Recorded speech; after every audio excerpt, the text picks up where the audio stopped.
I found Mimi Eason online, and she looked a lot like me. You know, she was in midlife. She was posting videos of her boxing and jumping rope and doing all the things that I love to do as a midlife woman. And I just thought to myself, wow, she seems like a really cool human being. I love that she's living so freely. And then I met her at the Liberty Road live event hosted by Netta Jones, a fellow podcaster and person that is really opening the doors for women to share their experiences about midlife. And I thought, I need to invite Mimi onto the show. Because here's the deal. Middle age is getting redefined. We are flipping the script on what it means to be a woman in our prime. And I'm calling it, our prime. As Netta calls it, it's the second third. And I'm seeing such a powerful shift right now for women in midlife that are embracing growth, strength, and vibrant living. And I think it's just about time that the outdated stereotypes get left in the past. This conversation around midlife is changing. It's loud, it's proud, and it's more empowering than ever because women and men are not just surviving these years, they're thriving. They're getting in the best shape of their life. They're embracing their health and wellness and career transitions and passions and powerful community connections. And this is exactly what we're going to talk about in this episode of The Real Dish. I'm interviewing Mimi Eason, otherwise known as Hey Middle Age on social media. And we're talking about really breaking these stereotypes, embracing midlife, but also understanding that there are challenges and how to approach them, how to navigate all the transitions and do it with grace and with a lot of joy. So buckle up, grab a seat at the chef's table, and let's dig in. So cool how life works because number one, your name is Mimi, and that's my nickname from birth. I can't believe it. I can't believe it's like you're my sister from another mister, Yeah, it's really interesting. And I mean, and where we met which was great. And that was the second thing was so cool because we met at the Liberty Road live event and you were speaking and I've been following you for at least a year. And I was no idea. Mimi, oh my goodness, you're like my boxing, again, sister from another mister because I've watched you on videos and how you celebrate midlife and that you box. And I don't find a lot of other women, let alone my age, but women in general that box that love it as much as I do. So I agree. And then what was even crazier when we talked to each other that night was that your current coach is someone that I had trained with previously at another location. So, and I was so surprised too, because like you're my spirit boxing person because it's true. Like most of the people that I'm training with are younger, which is fine. I don't have a problem with that, but it is nice to actually connect with someone who has this in common. So I couldn't agree more. And I think what a beautiful way to kick this off because, life is so cool when you decide you are going to, I like to say, squeeze the juice out of it,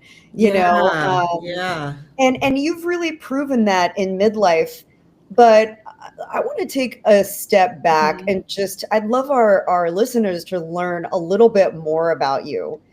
Can you just share a little bit about your background? Okay, well, I like to say that I'm an amateur 61-year-old and that I'm an aging person in training. And honestly, I didn't think, I don't feel like I thought that much about my age until I was in my mid-50s. So I didn't feel like, oh my gosh, 30 is this milestone age and it means all of these things. I didn't really feel that way. But around my mid-50s was just when I think a lot of things collided all at the same time, just professionally, personally, and emotionally. And so if we step back a little bit further, I'm California bred. I'm from the Bay Area. I grew up there. And I guess, just kind of had a We have that in common too, by the way. I lived in San Francisco for 5 years. Oh, you did? Okay. Yeah. I lived in San Francisco for a very short time after I got married. But Um, I was a typical kid in the 70s, and in the 80s. Like at that time, you just went out and you played, and there Yeah. were no club sports teams, and nobody had a tutor after school. Like you went to school, you went outside, and you played with all your friends. And so that's sort of how, like in terms of being, physicality and being active and Were all you that. were That's you that's just what active we growing did. up? You were Yeah, like active growing up? yeah. Yeah. I mean, there's certain things that I had even as a kid that I still have now. I always was always coordinated. I was always really flexible. I was always on the bars and doing all these flips and stuff. So, back in the 70s, a person who really, really inspired me was Olga Korbut,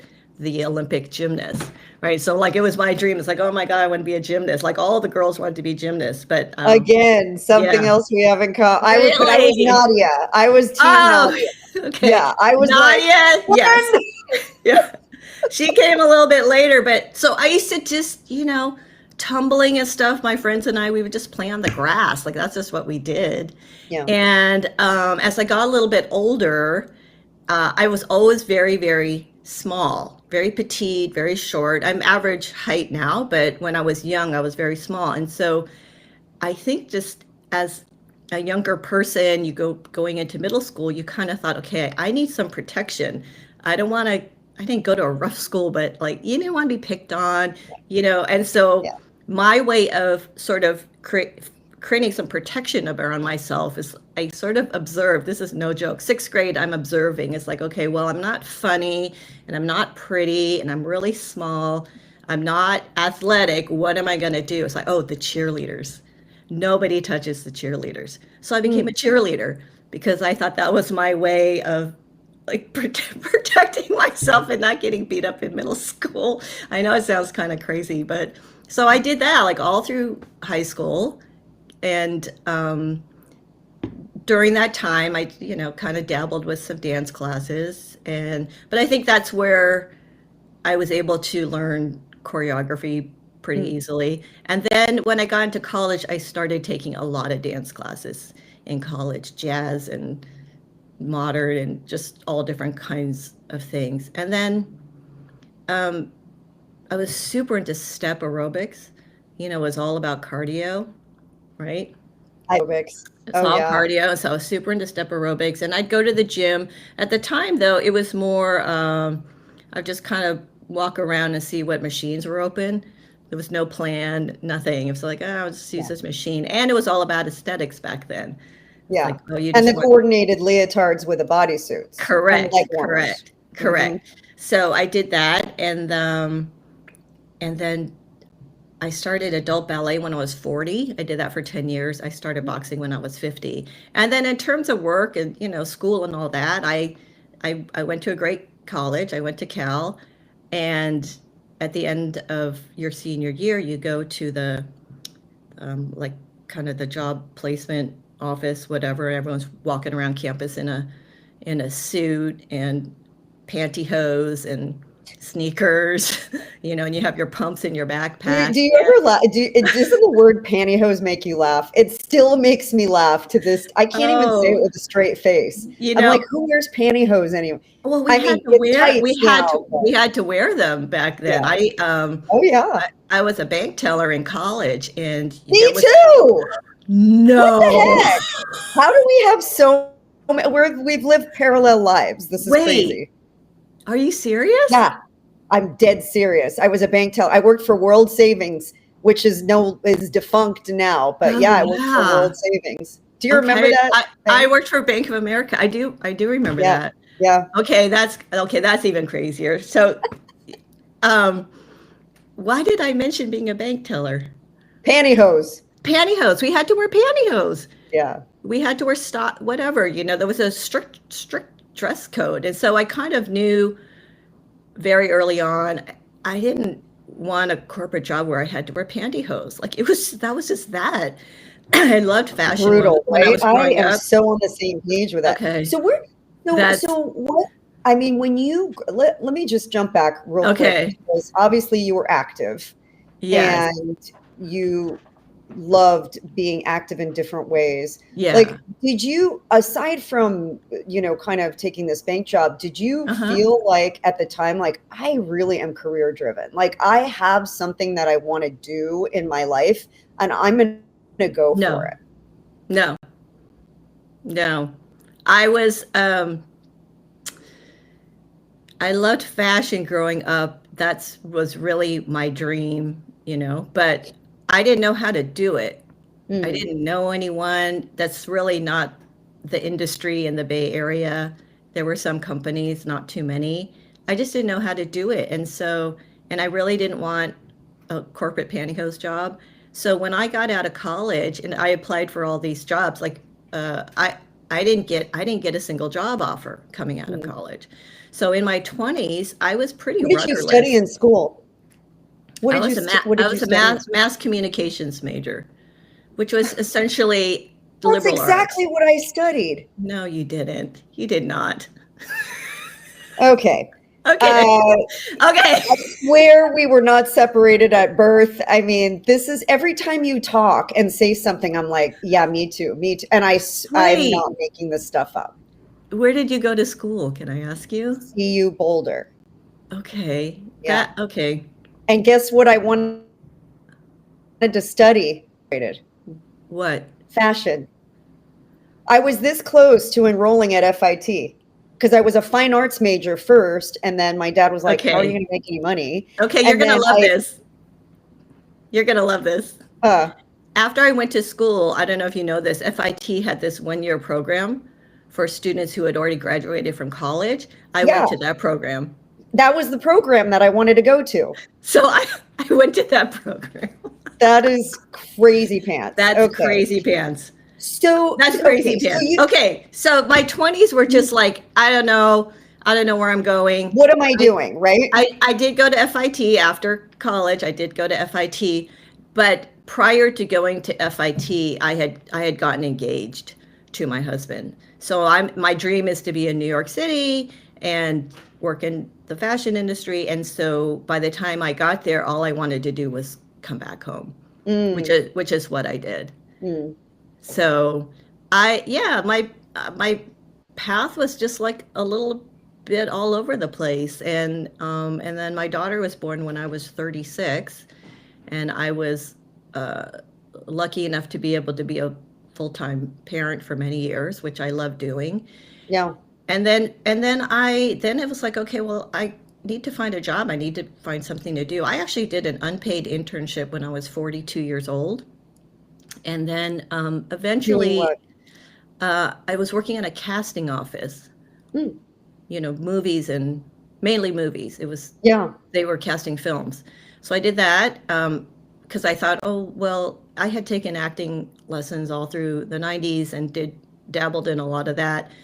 And I thought, well, I like being around actors. I love this kind of stuff and scripts and all this. And so, but working in a casting office was not for me. So that was a yeah. great way to find that out. And eventually I land uh, as an assistant for this really cool, hip jewelry company in LA. Mm, And I start as a as an assistant, and like the lowest of the lowest of the jobs. And I have my desk, and I just kind of kept quiet and absorbed and listened to everything that was going on, and really thought that I could maybe improve some of the processes and things like that. And I think the owner was, I don't know, she saw something, and so she offered to me to be the manager of the design department, and that eventually led to moving up, and I was eventually the creative director for many years at this company where I oversaw every creative team, from the designers. We had graphic designers, we had photographers, we had an in-house writer, we had, and then moved also into the marketing piece. So I did that for many years. so you really Hmm. honed your kind of all of your creativity Hmm. in and expression into a position that you were able to thrive in for many Yeah. years.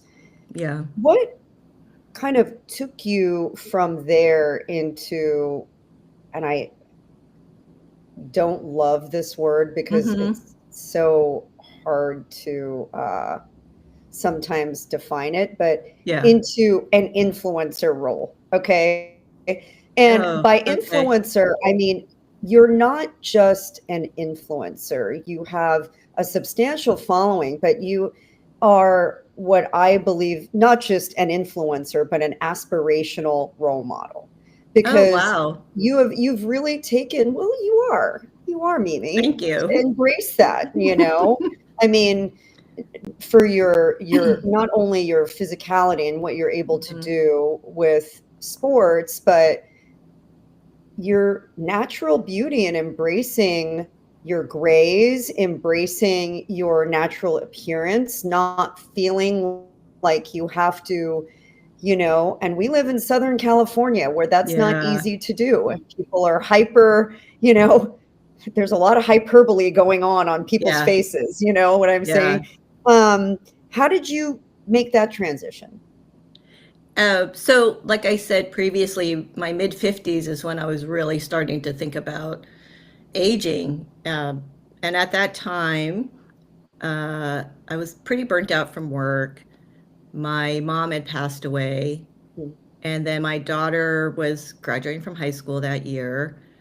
And my body was hurting like every day, mm, and I didn't know why. mm, And then mm, eventually I find out I have a herniated disc and spine issues and all this kind of stuff. And so I just kind of stopped it all. And I have a spouse, and I was privileged enough to be able to walk away from my job, which is what I did to just kind of reset.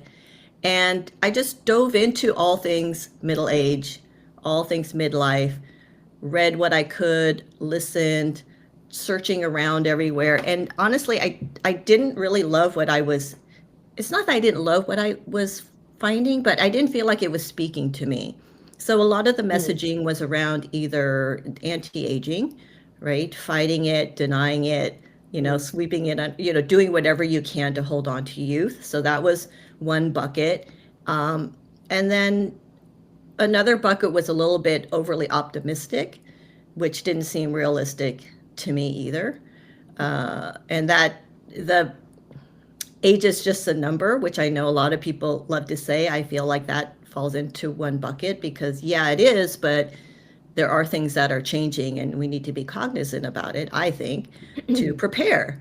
And mm. then and then the other bucket was more sort of much later in life preparing and and and that didn't I didn't relate to that either. So I thought I started to find just like information that I thought was interesting, and I decided to share that on a blog. So I started a blog. Hmm. It's also called Hey Middle Age, Middle age, and which is your Instagram handle. which is my Instagram. And the only reason I chose that is because I wanted to use middle age to make it searchable, Mhm. and it was like a name that I could find that wasn't taken everywhere. It's very hard to find something where you can have the same handle everywhere. It's like really, really hard to do. So I just landed on that, and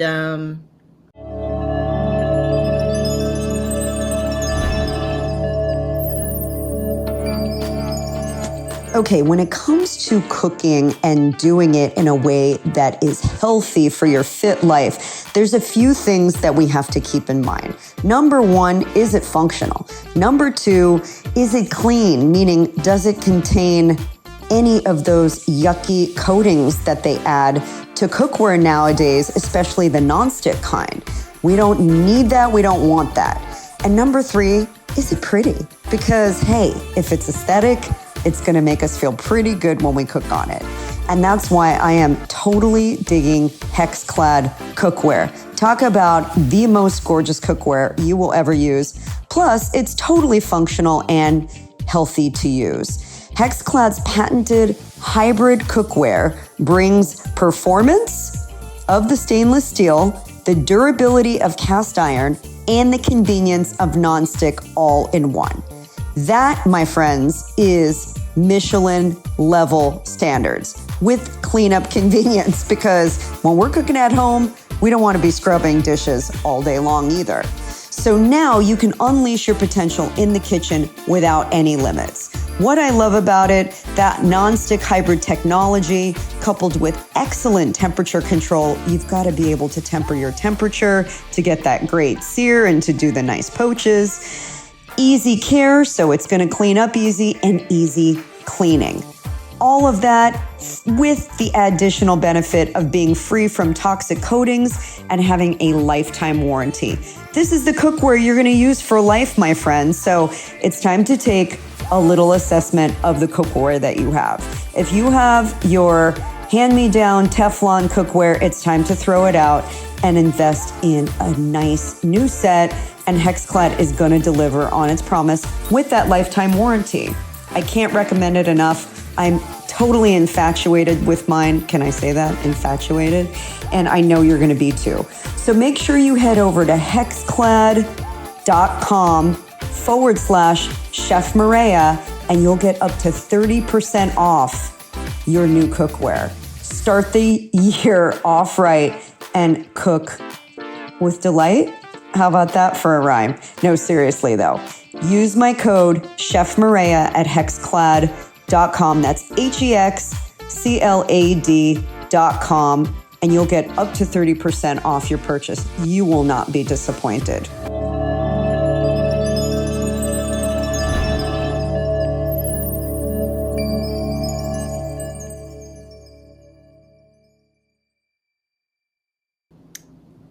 And I'm generally a pretty, private kind of person. So that was a really hard thing for me to decide to write about myself and put it out there. I mean, it's such a it's so inconsequential. I'm just like, I have this little tiny space. But to me, it was really, really hard. I had a lot of fear around it. And you could look up how to put up a blog. You could Google it, and you could put one up in half of a day. And I took 2 years to do it because it was just really, really uncomfortable. But at some point, I just had to decide, just put it out there. No one's going to see it. Who cares? Just do it. So I did that. And then you get all the handles, right? You get all the social media accounts. Of course, I got Instagram. And then I put like one post up, and I didn't put anything else up for about a year. Same thing. I don't know what I'm doing. This is so stupid. It just seemed, it was just fear. Ultimately, it was fear. So eventually, I don't know what made me decide to just put it out there, just do something. Let's just see what happens. So I did that. And then probably about 3 or 4 months in, I had done a remix. So remix, for those who don't know, if someone allows you to, you could be next to them or with them in their video. And so I started doing these dance videos because I was finding them and they looked fun. And one of them went viral, which I didn't even know what that meant. I opened my phone and there were just hundreds of notifications. Like I didn't know, I thought something was broken. I didn't know what was going on. And from that, there was like a big surge in followers. And then that happened a few more times. And just like anything else, I was just learning to do one little thing and then another little thing. And initially, I didn't want to speak on camera. I didn't want to, it's like even the remixes were more comfortable for me because it was another person's video. But over time, but over time, I just started to find a style, I suppose you could call it. And then, when I was diving into sort of all things midlife, like ageism was like one of the subjects that I stumbled upon that I really didn't know very much about at all. Yeah. And so that is like an area that I've really jumped into to read about and research. And so I would insert a lot of that messaging, and that seems to be of value to some people out there because they're messaging me and they're telling me. And you know. Yeah. So I have a question for you. Mm-hmm. You said you waited 2 years and then you Mm-hmm. were kind of like, why don't I just do this? What was it though? Could you pinpoint like what was the actual driving force that made you take that leap of faith and not and kind of overcome your own fear? I don't really know. I don't really know. I mean, I can't really remember if it was any one thing.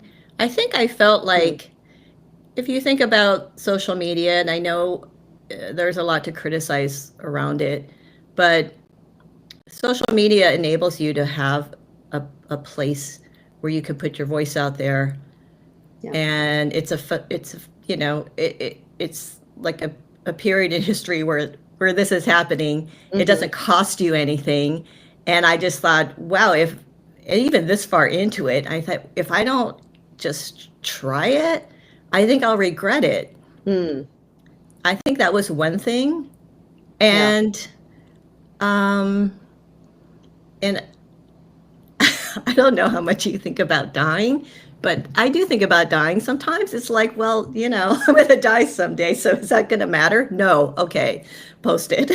I can honestly. Yeah, well, and I think, let's be honest. I think there's a Mm, why for everybody for yeah. doing things.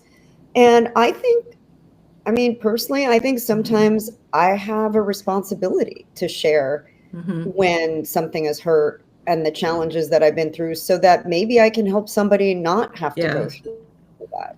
Yeah. And I was just curious if you've ever felt that way. Oh, yeah. And that just sort of gradually evolved because I was getting messages from people who told me, oh, I'm 42 and I'm not scared of getting older anymore.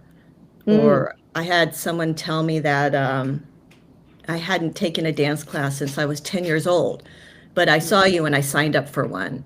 Or yeah. because it's, I mean, just because of sort of my perspective, it does, it surprises me and doesn't surprise me because this is ageism at work. But I Yeah. really get a lot of communication from people who are telling me, oh, I'm 30, I'm 40, I'm 50.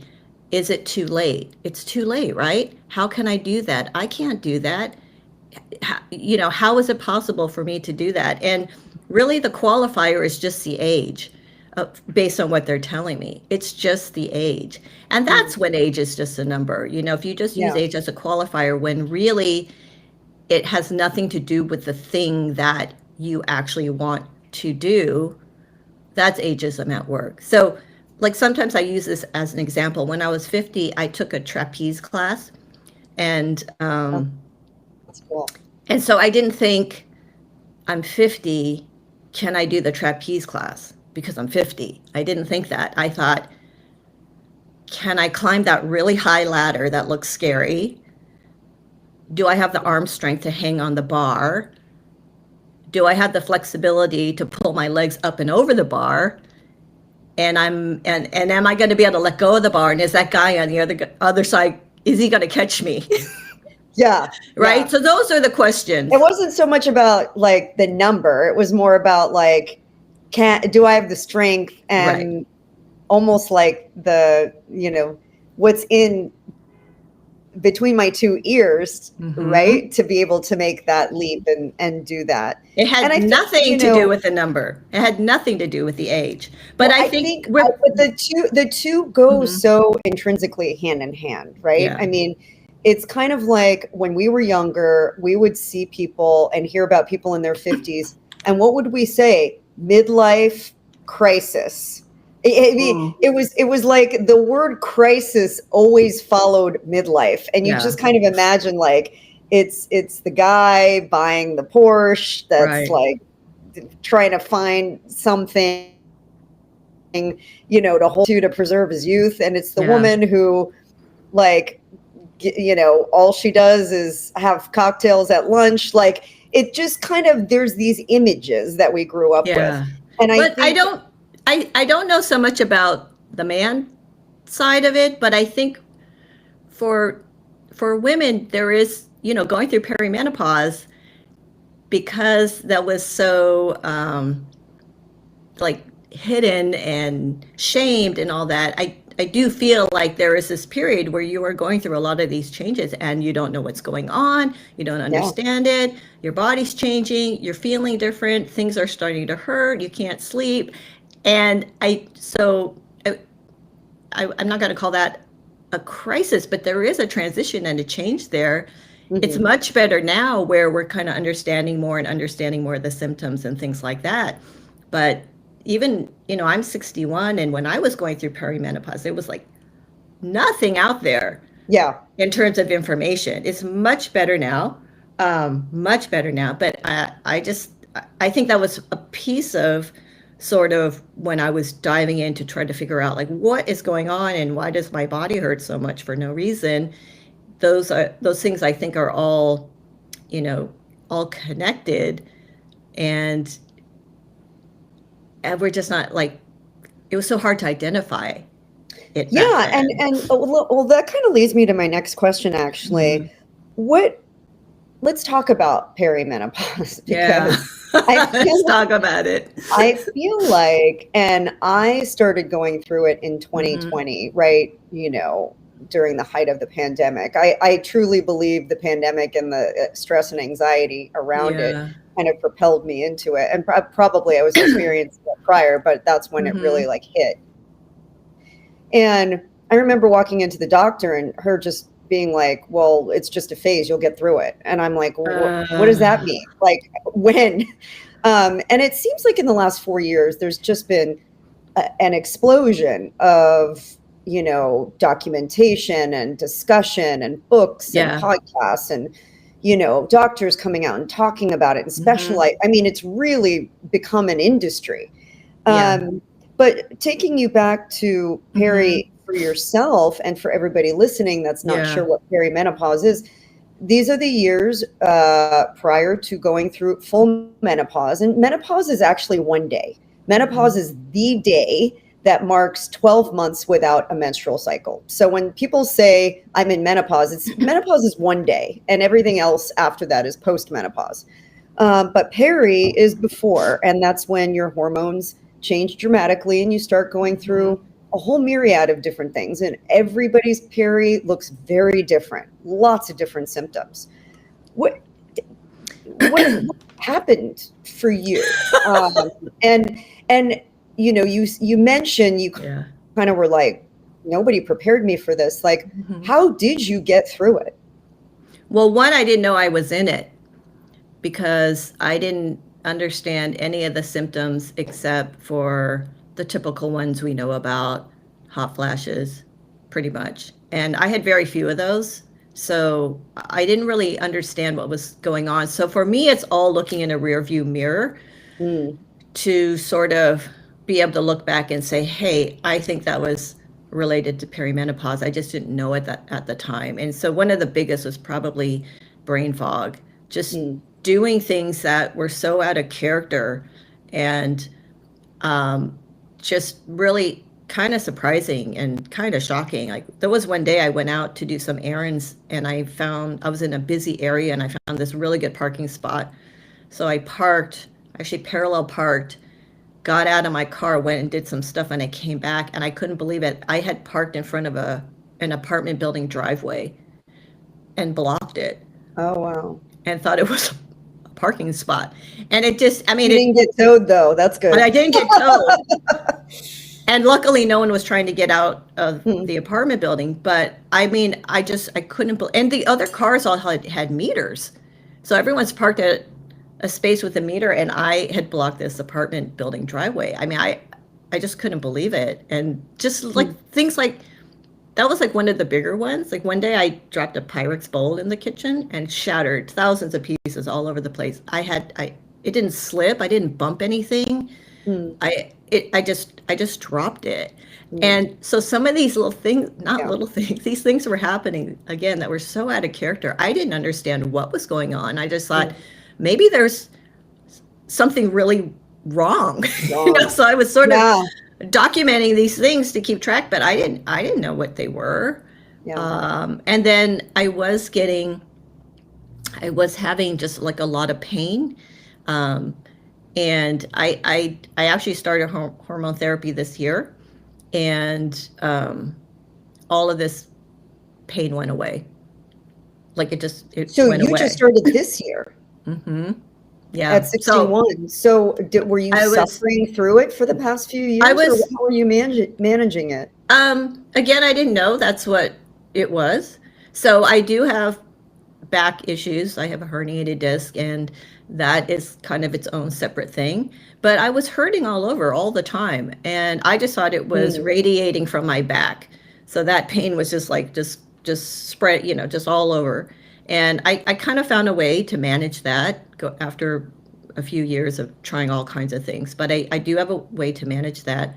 The uh, MHT was for osteoporosis.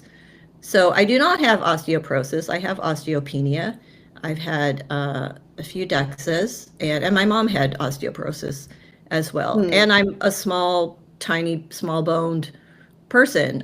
So that's why I'm taking it. Not having like all that, all over body pain that went away, that was just like a bonus. I wasn't expecting that. And what Hmm. I realized was that that pain was separate from the back pain. It was two separate pains. But I feel like a new person not having this pain. So the hormone therapy that you're Hmm. on, is that bioidentical hormones, or what type of It's hormones? a patch, and then I have to A take patch. progesterone along Yeah. with that, Hmm. and it's a lowish dose on the low side. And it took a while to get. I had to go to four doctors, and Yeah. it took 2 years to get it because nobody wanted to prescribe it to me. And I think Isn't that, that something? well, I It's think so that, crazy. well, that part of it kind of evolved too, because as more information was coming out around the Women's Health Initiative, that study, and there were doctors and experts who were more vocal, there was more information. Yeah. When I first approached my doctor, I was looking at it more as more preventative, say around heart disease, which it is not prescribed for that purpose. That's not in the guidelines. And so I Hmm. was kind of asking it for something that it's not prescribed for. So in defense of my doctors, that's just part of the guideline. And so as I was asking about it and coming back, and I was seeing different specialists, it kind of came around to getting it for the purpose of bone health, which it is Yeah. prescribed for. So Yeah. I that mean, was and just so my many. path. Yeah. Yeah, well, and but I will concur with you that, Mhm. I'm not on it yet. I have it. I've just decided to try some alternative Mhm. therapies like fenugreek and Mhm. black cumin Mhm. and evening primrose oil and a few other things that I take. And I'm just, I have it ready to go. I'm not opposed to it at all. Yeah. But the truth is, estrogen helps to protect heart health, which after 50 women tend to experience about Mhm. 30% more heart disease, um, because of the drop in estrogen. And like you said, bone loss and osteoporosis, which comes from bone loss, becomes much more, prevalent. Um, and only just starting to hear Mhm. more data about the fact that HRT is actually safe. There, for Mhm. years, it was shunned or, kind of like not used because there was some erroneous data that came out, misunderstood data about the link to cancer. So now that things are different, now that there's a lot more Mhm. dialogue, what Yeah. would be something that you would say to someone who is in their 30s, maybe has not Mhm. even thought about perimenopause? It's like the Mhm. furthest thing from their mind. What advice would you give them, kind of Mhm. knowing that with aging, and aging is a privilege, Yeah. that it's inevitable? What advice would you give them? Um, well, just one note on HRT or MHT. It's not for everyone. Obviously, it's a personal choice. And I do believe we actually need more research. We need more data to be able to say more definitive things around it. And it's a good time right now in terms of having a lot more information that's accessible. So that's really great. But someone who's 30, I mean, from a physical standpoint, I'm going to say really dive into perimenopause and menopause and learn as much as you can about it, because it's coming. It's coming. It could totally rock your world. Again, it's different for everyone, but it's something that can be really a really dramatic change in your life. So to be able to recognize what's going on, maybe track it.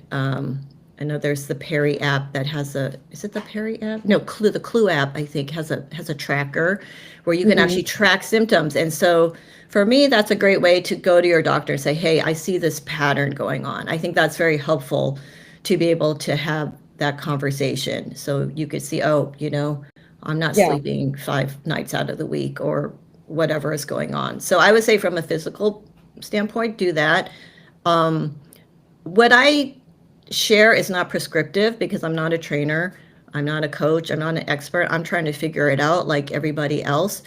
But I would say crank up your strength training.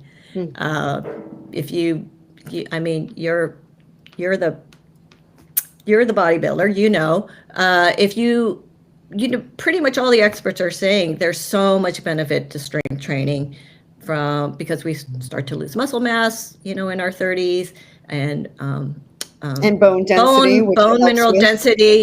It helps with that. It helps with so much. It makes you feel better, stronger, your mood, all those things. So I would say strength training, and not light, heavy, right? Yeah. I think from a physical standpoint, Mimi? 2 to 3 times a week. That's great. And someone was asking me like, oh, what is your workout schedule? Because I do a lot of different things. And I responded, I said, I know what I want to do in a week, but I kind of go day by day, because I'm responsive to my body. Like, I don't say, oh, I'm going to lift on, Tuesday, Thursday, and Saturday. I generally know when I'm going to box, because that's only twice a week. I need the rest days in between. So I'm very cognizant of how much recovery I need, how much rest I need. Is my back hurting that day? Okay, I'm not going to do lower body tomorrow. So Good to be cognizant of that. So I kind of am responsive to how I'm feeling, to know what I'm going to do the next day, or what I'm going to do that night, or whatever. So that's what I do for strength training, but that's a non-negotiable. That's a must. Yeah, I know, unless you're out carrying a bunch of heavy stuff all day long, you got to find a way to do that. Yeah, I mean, I'm going to say it, and I say it all the time, but I'm going to say it one more time: is strength training is the way to build muscle, which is the longevity organ. If you have seen people, and I've worked a lot with elderly who have sarcopenia, have no muscle mass. I've seen it. Muscle mass. It's I've seen really it. devastating. Yep. And then on the flip side, I've seen people who are incredibly strong, and you would never guess that they couldn't do exactly what a 30 or 40-year-old could do at age 70 or 80. So, I think it really is the linchpin. Do you ever wake up in the middle of the night in a hot sweat? I used to, until I discovered Cozy Earth. They make the yummiest bedding, clothing, towels, so many things from 100% viscose from bamboo. It's perfect for sleeping because it helps to regulate and wick moisture away to keep you comfy. It's also the softest fabric I've ever had next to my body. It's durable and machine washable, and it's ethically produced, which is huge. They pride themselves on their ethical production, and I'll tell you, I have so many things from Cozy Earth, from sheets to bedding to towels to robes, pajamas, shorts, tops, dresses, and they are my absolute favorite items. You can get 40% off at Cozy Earth right now. Just head over to CozyEarth.com and use my code CE for Cozy Earth Maria I. 40% off. Plus, they're some of Oprah's favorite things, and you know, the Queen knows. How about your food? Of course, I'm curious about food. How is your diet like? And I use the word diet, but I mean your eating plan. How has that changed, if anything, if it has changed from prior years? Probably three things: a lot less refined sugar, protein with every meal, and more fiber. That's kind of it. I don't eat one way or another. I don't eliminate food groups. Are you an omnivore? Do you eat meat and stuff? Yeah. I eat everything. I don't eat very much red meat. It's, I don't know, maybe once a month, maybe twice. By meat, I mean do you eat chicken, turkey? Yeah, I do. And I try to eat well. I try to eat nutritious food, but I eat all kinds of stuff. My freezer's full of Trader Joe's. But I am the big thing is to keep my A1C normal, because during perimenopause and after menopause it was creeping up. And so me too, by the way. And I've been able to lower it through my diet. Yeah. But I used to basically function on caffeine and sugar for many years. When I was working in an office, it was caffeine and sugar. Isn't it so crazy how you can abuse your body and literally just I remember, and this is no joke, there was a period of time in my 20s where I think I ate maybe 1 or 2 vegetables a week.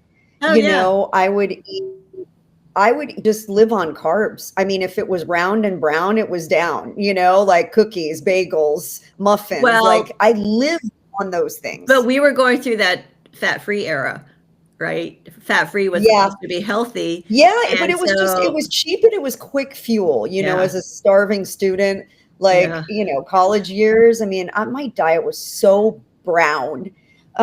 Just everything. Yeah. I mean, I think about just the knowledge my daughter has compared to what I knew when she was her age. I mean, she's been lifting for years, and so it's really awesome. I'm proud of this generation. I went to the gym, and a lot of people are like, "Oh, there's so many kids in here," and I'm like, "It's great. Yeah, I'd rather them be here than doing something bad for them. It's great. I love it, and I have a tendency to talk to them, and usually they're kind of but then they think it's cool, I'd be like, and then I end up having a conversation with somebody who's a quarter of my age, but it's so cool because then they see someone who's older doing it and they're like, okay, I'm doing this now. I can do it then too.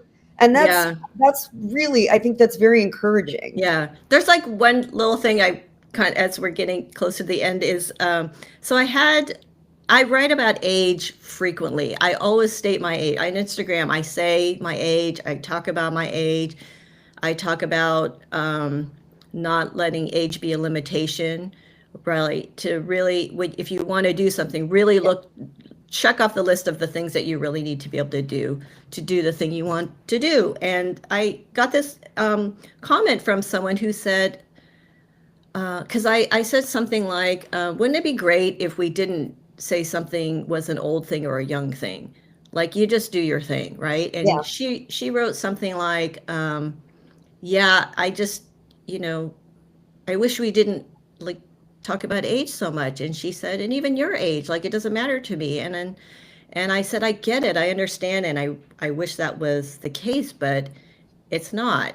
So age, certain ages, older age, getting older, I mean, the narrative around it is lousy. And so that's part of the reason in my itty bitty space to be able to say, no, don't let it stop you. That's the world. The world is telling you all this. Totally. But most of the time it's BS. just, and it's hard. It's hard. I get it because people will judge you, or maybe even, the people or even your family. Like, you can't do that, or at your age, blah, blah, blah. So that's really the narrative. I think we're both trying to shift that to Yeah. show someone, no, don't let that stop you from, starting that sport, or being part of a group where you're the oldest person, or taking that dance class, or whatever it is you want to do. I mean, Well, just look, you're doing it, and I think, by doing it and sharing it, you give people permission. You yeah. know, I mean, when I decided to do my first show at 53, I had a lot of friends and family members that were like, "What are you doing? Like, you're gonna wear a bikini floss like thing up on a stage, and everybody's gonna see Okay, can I ask every you a part of question? it." Huh. What was the age category that you were in when you were 53? I'm just Um, curious.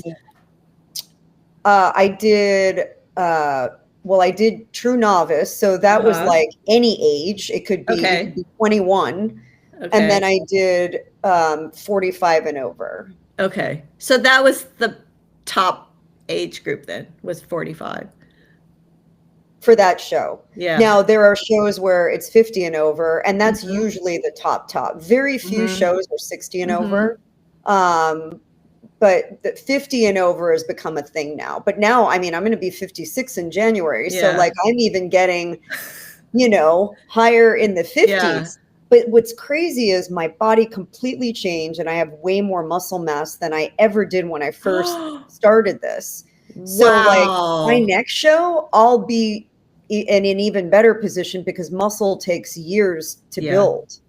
And that's the thing that encourages me is when I see the even my own before and after pictures of my first Yeah. show versus my second show, I'm like, dramatic difference. Wow. So I think it's important that the dialogue that we have is also something that we do together, because I feel like when we join voices and forces with people who have the Mhm. same mission, rather than seeing it as competitive, we Mhm. actually lift all ships together, right? Mhm. Rising tide lifts all ships. So it's Yes. like we can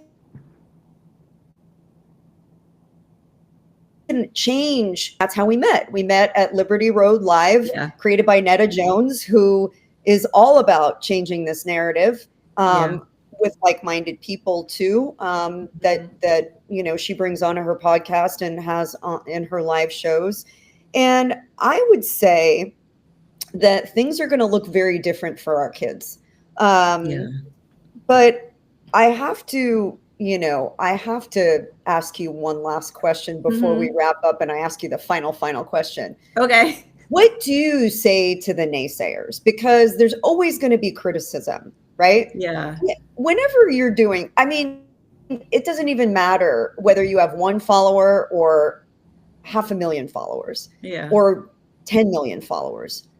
There's no way to not have a critic. Do Yeah. you acknowledge the critics? Do you say anything to the critics? And what if the critics are your family and friends? How do you handle that? I don't, I don't get a lot of that. I get some. Usually But how do you handle even the sum? it depends. It depends on, like, if someone like really crosses a line where someone is, bordering on offensive or something, that person is, I can block that person or hide or whatever. I don't need to do that Yeah. very often. I don't get a lot of criticisms. I do get some, and interesting. The one I probably get the most is not really age specific. Um, it's more that people think I'm showing off. So Oh, of any, that's probably the one it's yeah. like show off. Like, no one likes to show off. It's like, oh, you're showing off so much, which I think is really interesting because I think that's saying something around the discomfort that somebody has Yeah. in seeing it. So I don't think it's me. I think it's the person and like where they're at, I guess. Mhm.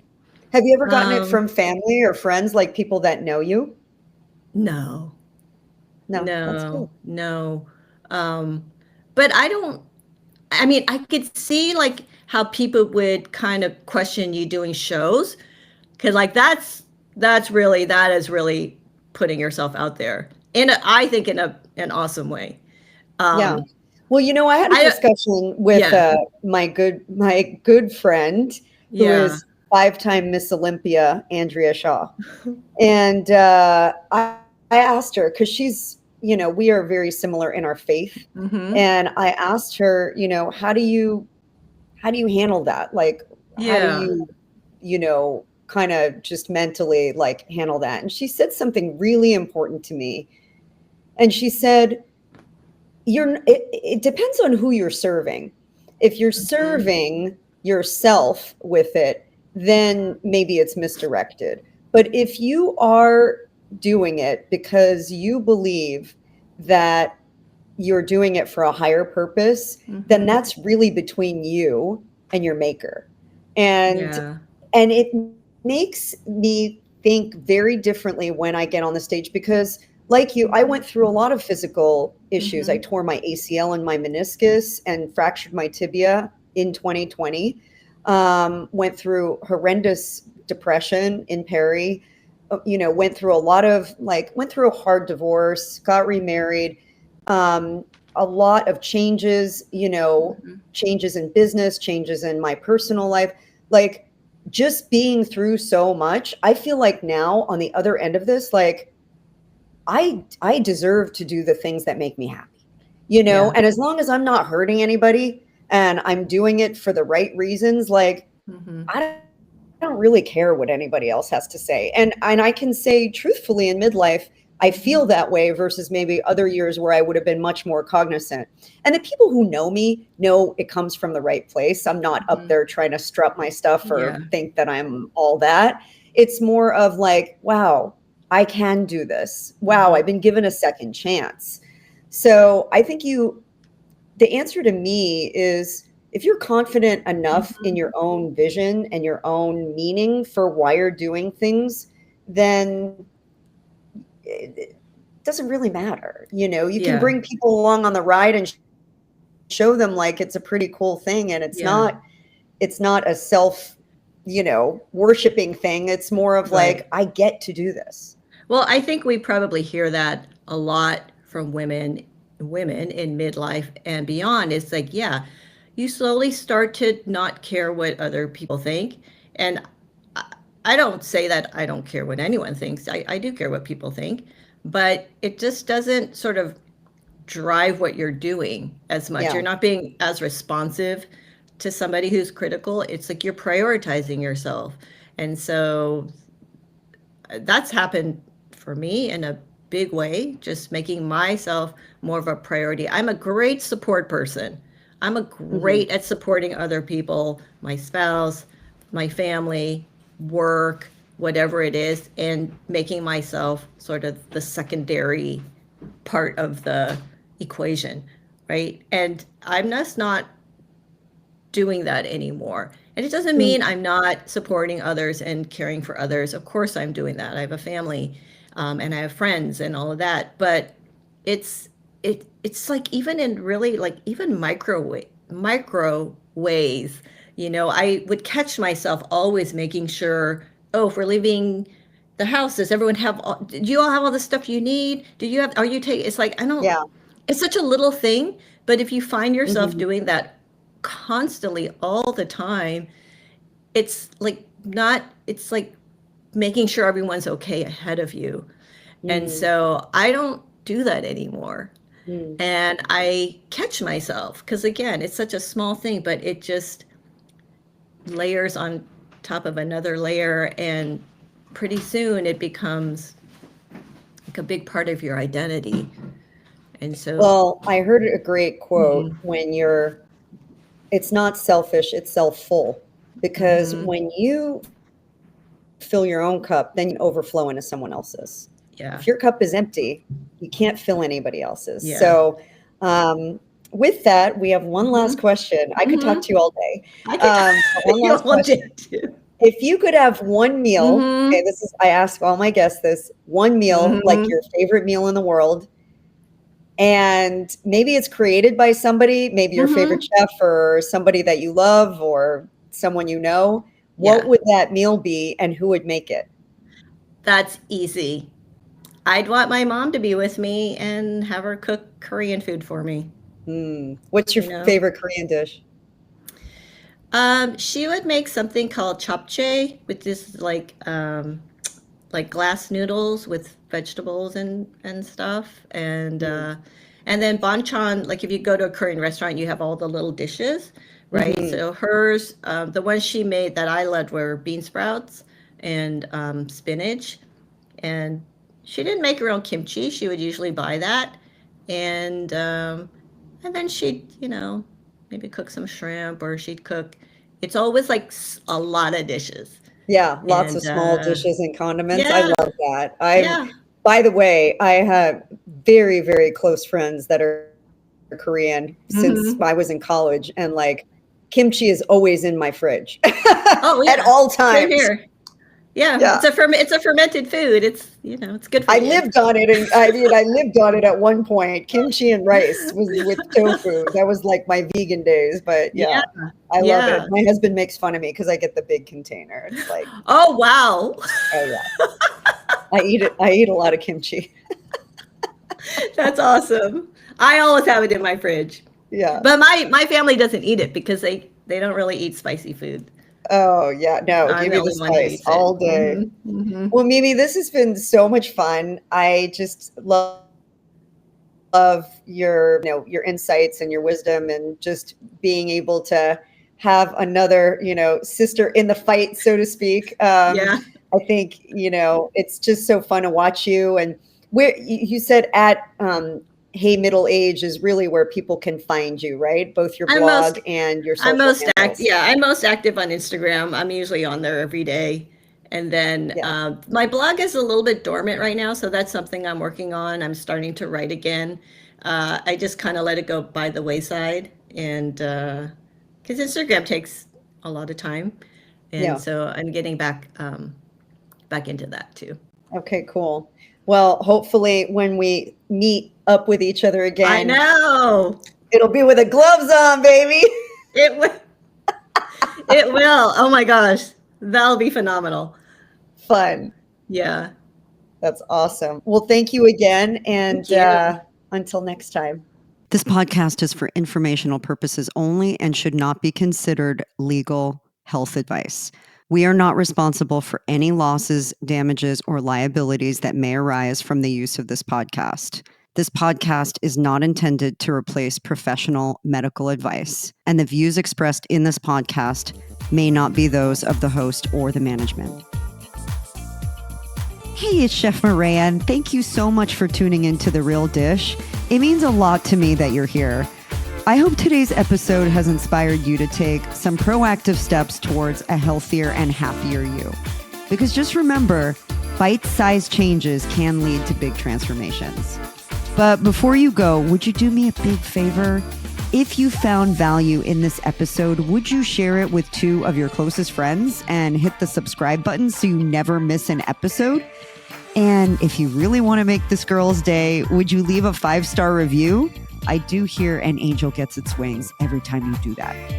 But really, this helps us spread the message of real life wellness to even more listeners. And everybody could use a healthy portion of that, right?